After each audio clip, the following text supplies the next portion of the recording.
Hey everybody, happy Monday. Excited to share that we all, those of you that participated, have survived the end of our 4-week freedom challenge. If you are new here and you do not know what I'm talking about, and I will link up here the freedom challenge video that I encourage everyone to participate in. It's not too late to join if this is something that just stirs and speaks to your heart. Go back and watch, take a listen, and just pick up where you're at today. There's no formalities about it or anything. It was just something that I really felt like I needed to do for my own soul. So today I just wanted to hop on here really quick. I wanted to connect with you. I wanted to just say job well done, those of you that joined me. Whether you had a perfect 4 weeks or an imperfect 4 weeks, that was not the point. The point was to just really put in place just some discipline. And from what I have found through being really disciplined with my mindful spending, I found it to be a very spiritual, soul-filling practice for me. One that I've been kind of contemplating and thinking about, how am I going to carry what I learned forward into just life, right? It's not just like, oh, don't spend money mindlessly for 4 weeks. Now today, let's just buy all those things on Amazon that we'd been wanting to buy. Let's go buy those clothes that we wanted to buy, etc. No, what are the takeaways from this? And so I wanted to just share those with you today, what I learned, how I'm going to put into practice moving forward. And I also just want to hear from you guys. So let's jump into this really quick. Okay, so I created a list here of just the top things that I learned through doing a freedom challenge, through doing really mindful spending. I need less stuff. I think that there's so many times I was getting in the habit of, oh, I need this, or this is a deal, and I need to buy it because it's gonna be more expensive later. I feel like I'm kind of coming on to just the marketing tactics that all the shops and stores put out there. It really creates a sense of urgency, when in reality, if we can just really pause and ponder and think about, do I really need that? And mostly the answer has been no. And over the 4 weeks, I found this to be a couple times challenging, but for the most part, it was a lot easier than I anticipated. Besides the obvious things of course, not spending money, just being more mindful, some of the other things that really popped out that was my goal and my intention was that I would become less consumed with myself and more consumed with the Lord and with others, like looking outward instead of looking inward. And with not spending money on frivolous things, I found that I was able to tackle and manage social media and Instagram in a more just healthy mindset. I wasn't looking at it from a comparison standpoint, like, oh wow, look at her, she's got a great cute house, look at her clothing. Not perfectly 100% all the time, but I was able really to look at the person as a whole, and I ended up actually spending less time on social media. And it was also a really big time saving for me, running around doing errands and wandering Target, or I wasn't just checking my emails, noticing that, you know, Old Navy had 40% off, and then going to Old Navy and thinking, okay, what do my kids need? Oh yeah, they could probably use more pajamas, and then scrolling all the pajamas.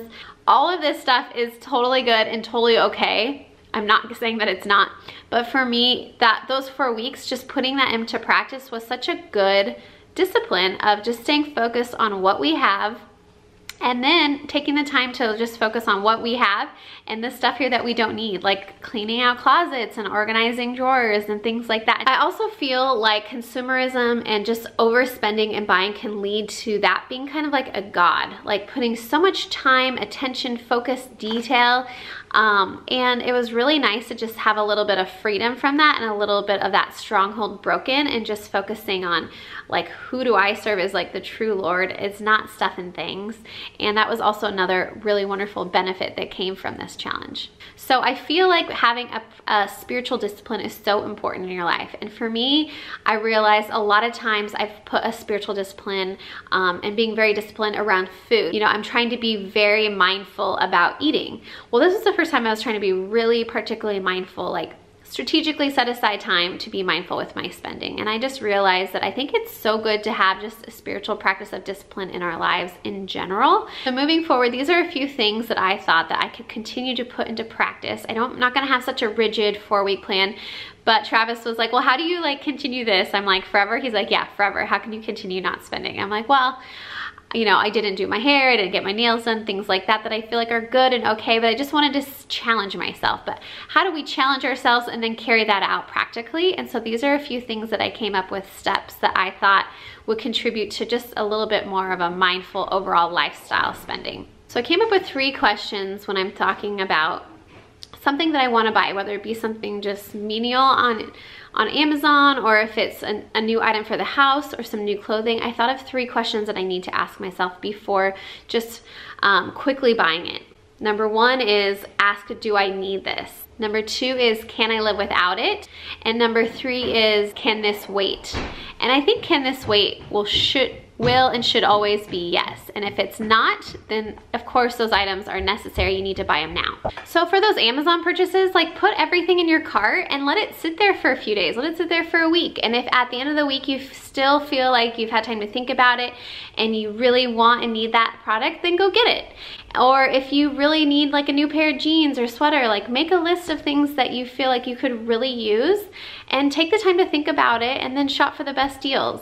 But again, it's just like trying to be a little bit more mindful and not as impulsive. I feel like for me at least, that is my goal. And the last really cool part of this that I feel like this is really inspired is me really contemplating a capsule wardrobe. And if you're not familiar with that, I'm gonna link below to this blog called Unfancy. And over there, she really just talks you through what a capsule wardrobe is. Contemplating that, especially after this challenge of not purchasing any clothing or things for a month, I feel like it's totally doable. And I'm really inspired by that idea.